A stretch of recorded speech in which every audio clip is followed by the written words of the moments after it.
ভেবেছি বিছানাটা ক্লিয়ার আছে, ঝাড়ু মারবো, এই জন্য বিছানাটা এখান থেকে ধরে একটা ঝাটকি মেরেছি।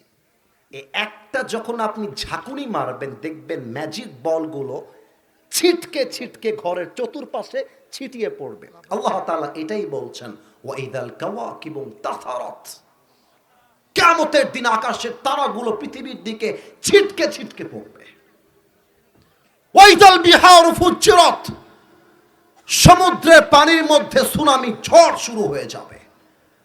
ওয়াইদাল কুবুরু বু'থিরাত, when the graves is split open, কবরগুলোকে উন্মোচিত করা হবে। No no no no, look at myself, আমাকে দেখেন।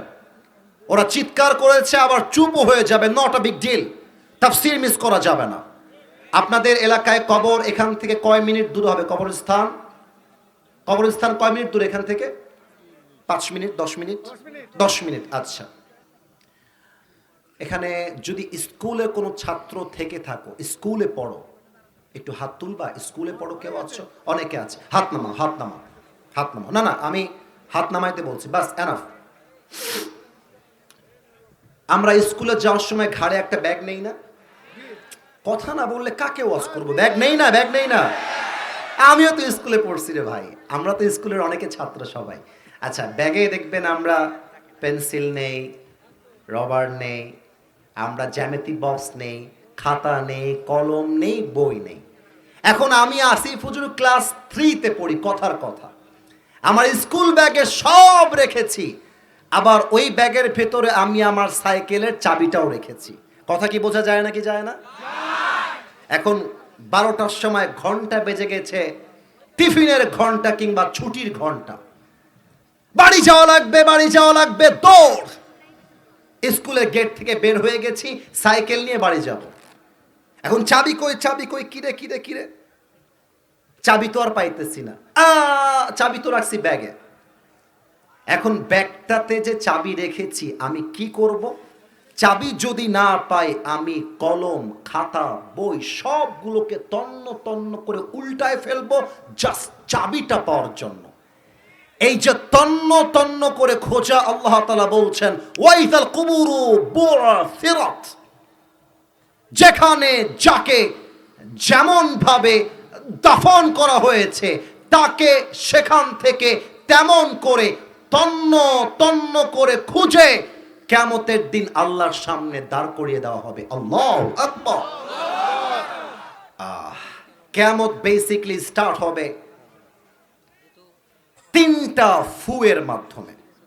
আমি একদম হাদিসটাকে প্র্যাকটিক্যালি বোঝাই। Give me a few moments, একটু সময় দেন।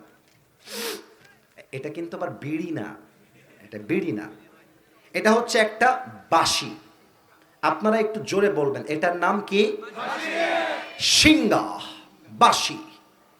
এই যে আমরা এখন ওয়াজ করছি, রাত বাজে 9টা 32, এই মুহূর্তে ইসরাফিল আলাইহিস সালাম শিঙ্গাটা নিয়ে exactly, look at my face, আমাকে দেখেন, এক্স্যাক্টলি শিঙ্গাটা নিয়ে এমন ভাবে দাঁড়িয়ে আছে, just waiting for the green signal, অপেক্ষায় আছে। আল্লাহ বলবে ফু মার, একটা ফু দিবে, বাস কিয়ামতের লীলা খেলা শুরু হয়ে যাবে। প্রথম ফু দেওয়ার সাথে সাথে পাহাড়গুলো ধ্বনিত তুলার মতো উঠতে থাকবে, মানুষগুলো বিক্ষিপ্ত পতঙ্গের মতো নিক্ষিপ্ত হবে। আল্লাহ বলবে ইয়া ইসরাফিল, আর একটা ফু মার, আর একটা ফু দিবে। দ্বিতীয় ফু দেওয়ার সাথে সাথে মানুষ, জিন, ফেরেশতা সব শেষ, সব,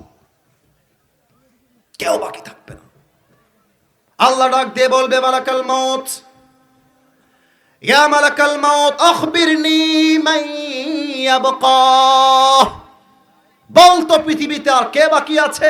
মালাকুল মউত বলবে আল্লাহ কেউ বাকি নাই, আমি আছি, জিবরাইল আছে, মিকাইল আছে, ইসরাফিল আছে, and you, and nobody left in this world. আর পৃথিবীতে কেউ বাকি নেই, একমাত্র আমরা 4 জন আর আপনি। আল্লাহ বলবে মালাকুল মউত বের হ, জিবরাইল, মিকাইল, ইসরাফিল সবার রূহ কবজ করে আমার কাছে আয়। সবার রূহ কবজ হয়ে যাবে। আল্লাহ, তোমার ফেরেশতা তোমার সামনে হাজির হয়ে গেছে। আল্লাহ কি হুকুম তাই বলো। আল্লাহ বলবে, ইয়া মালাকাল মাউত আখবিরনি মান ইয়াবকা। আর কে বাকি বল। এবার মালাকুল মউত থরথর করে কাঁপতে থাকবে আর বলবে, আল্লাহ এবার তো পৃথিবীতে তুমি আর আমি ছাড়া কেউ বাকি নাই। তুমি আছো আর আমি আছি। আল্লাহ বলবে, মালাকুল মউত, মত এবার তুই মরে যা, তুই মর। মালাকুল মউত শুনে বলবে, আল্লাহ আমি কেন মরবো? আমি না সবাইরে মারলাম, আমি কেন মরবো? আল্লাহ বলবে, মত ফাইন্নাকা খালকুম মিন খালকিল্লাহি তাআলা আযজা ওয়া জাল্লা। মরে যা, তুইও আমার সৃষ্টির মাঝে একটা সৃষ্টি। কুল্লু নাফসিন যায়িকাতুল মউত। Everybody has to take the test of death. প্রতিটা নফসকে, প্রতিটা প্রাণীকে মৃত্যুর স্বাদ গ্রহণ করতেই হবে। তুইও মরে যা। বাস, মালাকুল মউত মরে যাবে, কেউ নয়। আল্লাহ বলবেন, লিমানিল মুলকুল ইয়াউম, who belongs the kingdom today. আজকের দিনের রাজত্ব কার? জবাব দেওয়ার মতো কেউ থাকবে না। যে আওয়ামী লীগ বলতো এই দেশটা আমার, এটা আমার বাপের মাটি, দাদার মাটি, তারা কোথায়? আল্লাহ বলবে, কোথায় আছিস আয়। জবাব দেওয়ার মতো কেউ থাকবে না। আল্লাহ নিজেই বলবেন, লিল্লাহিল ওয়াহিদিল কাহ্হার। আজকের দিনের রাজত্ব মহারাগে রাগান্বিত এক রবের জন্য। আওয়াজ দিয়ে বলেন সবাই, সেই রব কে? আল্লাহ আমার রব। এরা অনেক ভালো, ওরা আমার সাথে গেয়েছে। আর একবার, আল্লাহ আমার রব, দমে দমে তনু মনে তারি অনুভব। তোমার দুনিয়াতে আমি যেদিকে তাকাই, অথই নেয়ামতে ডুবে আছি সবাই। পাখ পাখালির কণ্ঠে শুনি তাসবিহ কল রব, তাসবিহ কল রব। আল্লাহ আমার রব, এই রবই আমার সব। বলেন সবাই, রব কে? এবার যখন সবাই শেষ, আল্লাহ বলবে, ইসরাফিল এবার তুই আবার জীবিত হয়ে যা। ইসরাফিল জীবিত হয়ে দাঁড়িয়ে যাবে। আল্লাহ বলবে, ইসরাফিল এবার তোর শেষ ফু তথা 3 নাম্বার ফু দিয়ে দে। ইসরাফিল সিংহাটা ধরে আবার 3 নাম্বার ফুটা যখন দিবে, যেখানে যে যেমন ভাবে দাফন হয়েছে, আজকের ওসমান হাদিকে যখন আগামীকাল বাংলাদেশের ঢাকার মাটিতে দাফন করা হবে, কিয়ামতের কঠিন দিনে আল্লাহ যখন ইসরাফিলকে বলবে 3 নাম্বার ফু দে, ওসমান হাদির কবর যেখানে, শহীদ আবু সাইদের কবর যেখানে, শহীদ মুগ্ধের কবর যেখানে, ফু দেওয়ার সাথে সাথে যার যার কবর থেকে সবাই উঠে আল্লাহর সামনে দাঁড়িয়ে বলবে, লাব্বাইক লাব্বাইক, আল্লাহ তোমার বান্দা তোমার সামনে হাজির হয়ে গেছে। তাও তো সুবহানাল্লাহ পড়তে পারলেন না, তো সবাই বলেন সুবহানাল্লাহ। এবার আসেন সর্বশেষ আয়াতের তরজমা এবং ব্যাখ্যায় চলে যাই। আমার কাছে সময় আছে আর মাত্র 5 মিনিট। ওরা যাচ্ছে তো, ওদেরকে ধমক দিয়েন না, ওরা মাহফিল কমিটির পক্ষ থেকেই গেছে। এত বড় একটা মাহফিল ভাই, একটা চারটিখানি কথা নয়। কি যে কষ্ট কমিটির উপর থেকে গেছে, এটা বোঝাবার ভাষা আপনার নাই, আমার কাছেও নাই। সারাটা দিন পাগলের মতো খেটেছে, মাথার ঘাম পায়ে ফেলে বুকের তাজা রক্তকে পানি করে তারা মাহফিল করেছে। আপনারা অনেকে জানেন যে বগুড়ার কোনো একটা মাহফিলে আমাকে একজন ভাই বাধা দিয়েছিলেন। এটা আপনারা হয়তো বা হ্যাঁ ফেসবুকে আপনারা দেখেছেন। একটা বিষয়কে আমি ক্লিয়ার করতে চাই। বিষয়টা হচ্ছে এই রকম যে, ছোট্ট একটা কথা আমি না বলে পারছি না, যেটা এখানে আমার বিএনপির ভাইরা বসে আছেন। বিএনপির ভাইরা আজকে অনেক টাকাও দিয়েছেন। দেখেন, বাংলাদেশে এখন সবচেয়ে বড় দল হচ্ছে 2টা। আমি রাজনৈতিক আলাপ করছি না, আমি যা বলছি নিরপেক্ষ কথা। এক হচ্ছে বিএনপি বড় দল, এক হচ্ছে জামাত ইসলাম, এটাও বড় দল। তো বিএনপিকে খালি আপনারা বলবেন এরা ইসলামকে ভালোবাসে না, কোরআনকে ভালোবাসে না, এরা খারাপ, এই সেই।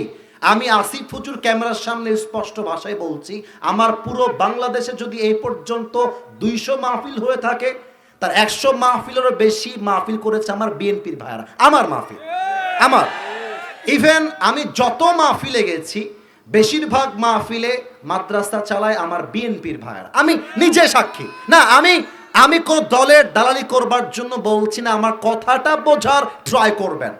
এটা স্পষ্ট প্রমাণ যে বিএনপিরাও মুসলমান, জামাত ইসলামও মুসলমান, আমরাও মুসলমান। অতএব হাতে হাত রাখেন, বুকে বুক মিলান। যদি আমরা ঐক্যবদ্ধ থাকি, আওয়ামী লীগ তো দূরের কথা, আগামীর বাংলাদেশে নব্য কোনো ফেসিবাদ তৈরি হতে পারবে না ইনশাআল্লাহ। আলিমাত নাফসুম মা কদ্দামাত ওয়া আখারাত, দিস দ্য লাস্ট ভার্স, শেষ আয়াত তরজমা করব, 3টা ব্যাখ্যা দিব। Go back to another program. আমি আমার দ্বিতীয় প্রোগ্রামে যেতে হবে, লাস্ট কথা বলছি। আচ্ছা, আমি একটা প্রশ্ন করতে চাই সবাইকে, একটু আমাকে সাপোর্ট দিবেন। সাপোর্টটা এইরকম, আমি শুরু থেকে নিয়ে এই পর্যন্ত যে কথাগুলো বলেছি, উত্তর যেন আসতে না আসে। আমার কথা কি বোঝা যায় নাকি যায় না? ডানে আওয়াজ খুব ভালো, বামে আওয়াজ পাইনি। আর একবার, আমার কথা কি বোঝা যায় নাকি যায় না? আমি একটু পেছনে যাব মাইক থেকে, কথাটা এবার একটু আস্তে শোনা যাবে, এই জন্য বেসিক্যালি প্রশ্ন করলাম। তো আস্তে যদি শোনা যায়, কিন্তু আপনি যদি আমাকে দেখতে থাকেন, as you are looking at me right now, যেমনটা এখন দেখছেন, কথা বুঝতে সমস্যা হবে না। আচ্ছা, এক্সাম্পলটা একটু বোঝার চেষ্টা করবেন। আল্লাহ তাআলা বলছেন, আলিমাত নাফসুম মা কদ্দামাত ওয়া আখারাত। মানুষ যখন কবর থেকে উঠবে, তার প্রথম চিন্তা কি হবে, আল্লাহ এই আয়াতে বলছেন। মনে করেন